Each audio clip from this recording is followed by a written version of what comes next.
Thank you for allowing us to see beyond the sessions on your end. So, you just give us a snippet of your album. Yeah, with Muthemba Usu. Mudemba Usu. Muthemba Usu. Yes. You have to work out that accent. They have the nini. Yeah. So, but when you're going to studio, or when you are going to studio, what's the headspace you usually go in?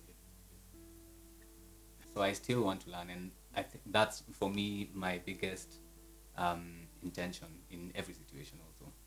Yeah, so I want to learn, I want to be creative, and I just don't want to do things the common way, the way they've always been done, used to 1, 3, 5 harmonies. I want to try something 1, 2, 3, 7, whatever. I just want to learn. Do you think there's anything such as like a Kenyan sound, or like the whole thing about you're using English in your music, you're using? Do you think that because you've used Kamba, and I'll get to this as well in a bit, but like because you've used Kamba, and we're talking about a streaming platform as well, do you feel that it will constrain possible streams, for example, to people who just understand the language, or do you feel like just because, if the music is good, then anybody will feel it? Honestly, I feel that music goes beyond language. Music goes beyond a beat, a certain rhythm, a certain arrangement. Like music can just cut across so many things, such that even today when I was singing the Kamba song, and Trevor, who was in studio, like you notice something, like he's sort of agreeing even if he doesn't know what I'm saying. Like right now I may have been saying something very inappropriate, but you don't know that. So I feel that no, I don't feel that it that only people who understand Kamba will listen to my music, because I also listen to Latin. Really, I was going to say that, but I listen to those opera stuff and classical stuff, and sometimes I don't understand French or CG, these other languages, but when it hits deep. And many of my favorite musicians, like Richard Bona, I've never had it. Oh my goodness. I've never had it. What? Richard Bona. Why Richard Bona? Like, I had someone who I think was it Loku Akanza who called him that. So I just picked it. It was either Loku or Toto. Anyway, so like a lot of the music that Richard Bona sings, I don't understand. Never look at him the same. I don't understand, but when he sings, like it fills me with some certain joy that I cannot explain. True. And I didn't stream him because I want to learn that language. No, it's because it sounds good. And for me, it makes me feel happy, makes me feel joyful. So yeah, and that's also what I want people to feel my music. You can just look at the camera and just throwing it out there. Kitongi 3. That's the name of the album, by the way. Oh, dope. When is it up? August. Yeah. Maze, we've pushed this thing. I postponed it a couple of times because I had traveled, then my producer traveled, then he just came back actually 2 days ago. Oh, nice. Yeah, so you guys are done with it? Oh, you're back in studio? Yeah, we're done with like recording for most of the songs. So now it's just like, arranging horn sections with nice. Laka and Nyoro. Oh, dope. And and vocals. That's dope. That's super dope. Yeah. On that note as well, in the middle of the sessions, we were talking about the evolution of how data is stored. We talked about the diskette. We talked about the compact disc that had 700 MB space. Yeah. So ideally, if you wanted, there was like the 1 GB one. Was it 1.7? A CD? Yeah, I think. Maybe what? Like later on? I think so. Because like those CDR and those DVD. Remember the DVD ones? You know me, I was born when we invented iPhones. Oh. So, I'm joking. Anyway. I know, because like iPhone is like 12 years old. I know. Yeah. But so compact disc. Before that, there was like records, tapes. Actually, before that, music was being transcribed. Like that's how you'd buy music. Like in place of buying a CD, if you Yeah. wanted to buy somebody's music, you buy like What? No way. crazy. So that, then records, then Yeah. those tapes. I don't know if guys stored the music in diskettes. Diskettes, maybe what, like 3 songs? Like 3 Just the MP3s intro. and it's Just the intro of each song, like one note. yeah, man.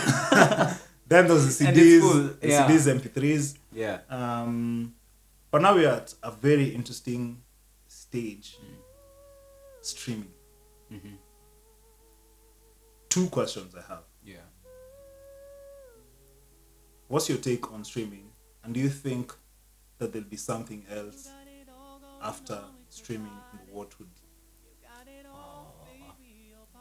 Okay, let me start with the first question. Okay, my opinion. I think when I'm a very, like, before I go into something, I want to be sure that, I'll afford it for like years to come.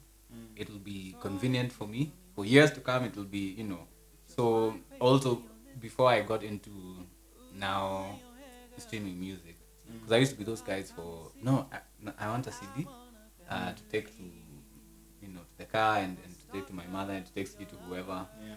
So before I embraced that whole thing of, speaking whatever, Spotify, iTunes, boom, nowadays.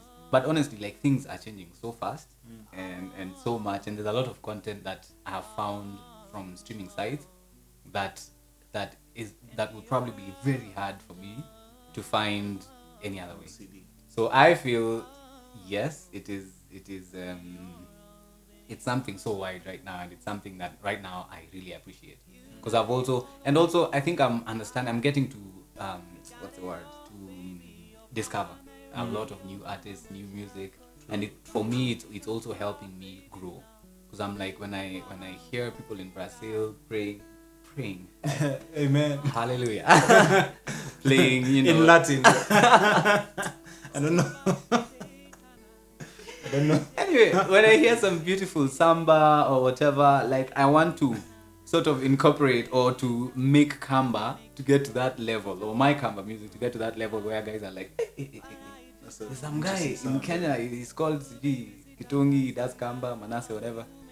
So that's, for me, I also learn about it. It's bringing the world much closer. That's how I feel. Yeah, that's how I feel. That's true, Yeah, actually. yeah. Because I never looked at it from that perspective. Like, you can just literally put discover playlist, or just like or new create a music or station whatever, or and it just right. Yeah. music plays randomly from every corner of the world that Yeah. you didn't even think you'd ever encounter. That's true, actually. Yeah. Sincerely speaking, okay, that's something to think about. Yeah. Later. Something to think about. I don't know. I feel it's. I mean, I don't think anything stays forever. Because even those days when we had the Sony Ericsson that had like an aerial and used to press a button here at the side and it opens, we felt, Maze, this is the future. This is everything. And then all of a sudden, touch screen, whatever. So yeah, I feel like right now we are sort of, especially as artists, like, thanking God and thanking the universe, or whatever you're thankful to, for streaming sites. For streaming. And I'm definitely certain that it's going to change. I just, I don't know, I just can't figure it out. I just can't. Yeah. It would be super interesting to see like where it goes to after this. No? Yeah. What advice would you give someone like me? There's a music and there's a music business. So if you want to live off of music, you need to understand the business. I mean, there's no blueprint, at least not for anyone, because everyone creates their own path. Have a registered company. It can be a record label, it can be anything, and have yourself signed under it. Okay. It's super important for you because, one, first of all, for all the other people out there, they'll just view you differently. The moment, I'm not writing a check to Manasseh Shalom. I'm writing a check to Muthamba Usu Music or something. As in anything. As in there's that psychological thing, but then as well beyond that, it just helps you build an organized structure. If a major label comes to you, And please do. Those of you who are listening, major labels here. when majors come to you, Yeah. even if ideally behind the scenes, my perception is even if behind the scenes, you are working by yourself or probably with a close friend. Yeah. When a major comes to you, there's nothing that's gonna hold you back from seeking a professional service, Right. like a lawyer or anything, to Yeah. be a representative of your company, to speak, Okay. Yeah. and that takes you apart or sets you aside from any other individual who's gonna speak as an individual. I don't know if that makes sense. Yeah. So yeah, register a company. Like that's Okay. super important. Okay. Constantly study Yeah. about the music business. I think that would be it. Okay. Yeah. Thank you. Yeah. Thank Cool, you. man. Music in clubs that I'm not saved enough. Yeah, but Well, thank you for the concern. Cool, man. Bless. Thanks. All right. Please, school of yours, hey, let me be. I'm just a man